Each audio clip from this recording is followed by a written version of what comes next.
Hi friends, welcome to Aaron చేతి వంట. ఎలా ఉన్నారు ఫ్రెండ్స్? బాగున్నారా? కనుమ కాబట్టి ఈరోజు ఖచ్చితంగా స్పెషల్ మట్టిగా ఉండాలిగా ఫ్రెండ్స్. అందుకే పులావు మరియు డ్రై మటన్ కర్రీ అయితే చేస్తున్నాను ఫ్రెండ్స్. ముందుగా అయితే దీని ప్రాసెస్లోకి వెళ్ళిపోదాం. పులావు ప్రాసెస్ అయితే చూడండి ఫ్రెండ్స్. ముందు స్టవ్ వెలిగించుకొని నేనైతే రైస్ కుక్కర్ గిన్నె తీసుకుంటున్నాను ఫ్రెండ్స్. అందులో 2 టేబుల్ స్పూన్ ఆయిల్ వేసుకోవాలి ఫ్రెండ్స్. ఆయిల్ కొద్దిగా వేడి అయిన తర్వాత పలావ్ సంబంధించిన మసాలా మొత్తం వేసుకోవాలి ఫ్రెండ్స్. చెక్క, లవంగాలు, మిరియాలు, దాల్చిన చెక్క, అనాస పువ్వు, 2 బిర్యానీ ఆకులు ఇవి వేసుకొని కొద్దిగా ఫ్రై అవ్వనివ్వాలి ఫ్రెండ్స్. కొద్దిగా ఫ్రై అయిన తర్వాత పచ్చిమిర్చి, ఉల్లిపాయ వేసుకొని కొంతసేపు మగ్గనివ్వాలి. ఆనియన్ మగ్గిన తర్వాత నేనైతే 3 టమాటా తీసుకున్నాను ఫ్రెండ్స్. టమాటా, కొత్తిమీర, పుదీనా ఇవి వేసి కొంచెం బాగా మగ్గనివ్వాలి. టమాటాని మగ్గిన తర్వాత మన టేస్ట్ సరిపడా సాల్ట్, అల్లం వెల్లుల్లి పేస్ట్ 1 స్పూన్ వేసుకొని పచ్చివాసన పోయేంత వరకు బాగా కలుపుకోవాలి ఫ్రెండ్స్. నేనైతే 1 గ్లాస్ బియ్యం తీసుకున్నాను ఫ్రెండ్స్. ఆ గ్లాస్తో 2 గ్లాసులు వాటర్ పోసుకుంటున్నాను. వాటర్ వేసుకున్న తర్వాత కొద్దిసేపు బాగా మరగనివ్వాలి ఫ్రెండ్స్. ఆ వాటర్ అనేది మరిగేదంటే పులావ్ మట్టికి టేస్ట్ చాలా బాగుంటుంది. రైస్ కూడా త్వరగా ఉడికిపోతుంది ఫ్రెండ్స్. చూడండి, కొంచెం మరిగింది కదా. అలా మరిగిన తర్వాత నేను ముందుగా అయితే బియ్యాన్ని శుభ్రంగా వాష్ చేసి పెట్టుకున్నాను ఫ్రెండ్స్. ఆ బియ్యాన్ని అందులో వేసి బాగా మిక్స్ చేసుకొని మూత పెట్టుకొని పక్కన పొయ్యి మీద పెట్టుకుంటున్నాను ఫ్రెండ్స్.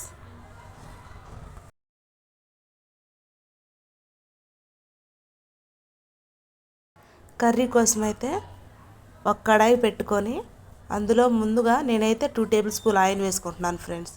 ఈ కర్రీ కొద్దిగా ఆయిల్ ఎక్కువే పట్టిద్ది. ఆయిల్ వేడైన తర్వాత ముందుగా నేనైతే డ్రై మటన్ వేస్తున్నాను ఫ్రెండ్స్.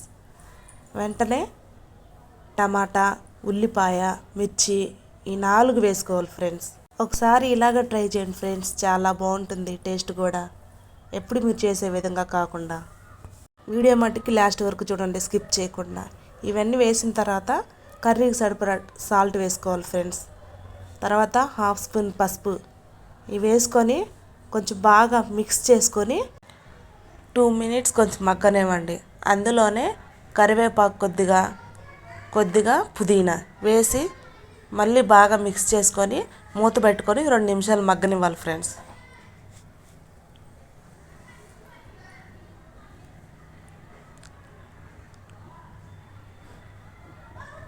రెండు నిమిషాలు మగ్గిన తర్వాత మూత తీసుకొని 1 స్పూన్ అల్లం వెల్లుల్లి పేస్ట్ వేసుకొని బాగా కలుపుకొని మళ్ళీ మూత పెట్టుకొని మగ్గనివ్వాలి ఫ్రెండ్స్.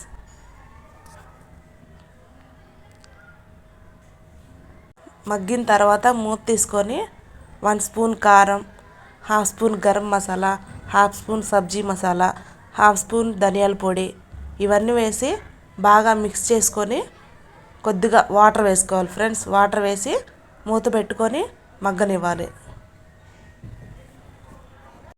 మీలో ఎంతమందికి పలావ్, డ్రై మటన్ కర్రీ అంటే ఇష్టమో కామెంట్ చేయండి.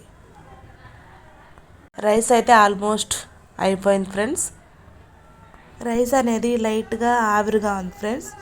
అందుకోసమే నేను రైస్ని కింద పెట్టుకొని ఆ స్టవ్ మీద మందం కలిగిన ఒక పెనం పెట్టుకొని అందులో ఈ రైస్ని పెట్టాను ఫ్రెండ్స్. 2 మినిట్స్ హై ఫ్లేమ్లో ఉంచి తర్వాత సిమ్లో పెట్టండి. ఒక పావు గంట ఉంచండి ఫ్రెండ్స్, రైస్ అనేది అయిపోతుంది. మనకి ఇక్కడ కర్రీ కూడా అయిపోయింది ఫ్రెండ్స్. లాస్ట్గా కొత్తిమీర వేసుకున్నాను ఫ్రెండ్స్ గార్నిష్ కోసం. అయితే చూడండి, కర్రీ అయితే చాలా బాగుంది. రైస్ కూడా 15 మినిట్స్ తర్వాత బాగా వచ్చింది ఫ్రెండ్స్, ఆవిరి అనేది లేకుండా. కర్రీ, రైస్ 2 అయిపోయినాయి ఫ్రెండ్స్. ఇంక ప్లేట్లో మనం సర్వ్ చేసుకోవటమే. ఈ వీడియో కనుక నచ్చినట్లయితే లైక్ చేయండి, షేర్ చేయండి, కామెంట్ చేయండి. సబ్స్క్రైబ్ చేసుకోవడం మట్టుకు మర్చిపోవద్దు ఫ్రెండ్స్. కొత్తగా చూసే వాళ్ళు కూడా ఎవరైనా ఉంటే సబ్స్క్రైబ్ చేసుకోండి. మీ సపోర్ట్ మాకు చాలా ముఖ్యం ఫ్రెండ్స్. సర్వ్ చేసే ప్లేట్ మనకి చాలా కలర్ఫుల్గా ఉండాలి కదా ఫ్రెండ్స్. ఒకసారి మీరే చూడండి సర్వ్ చేసిన తర్వాత ఎలా ఉందో. Thank you.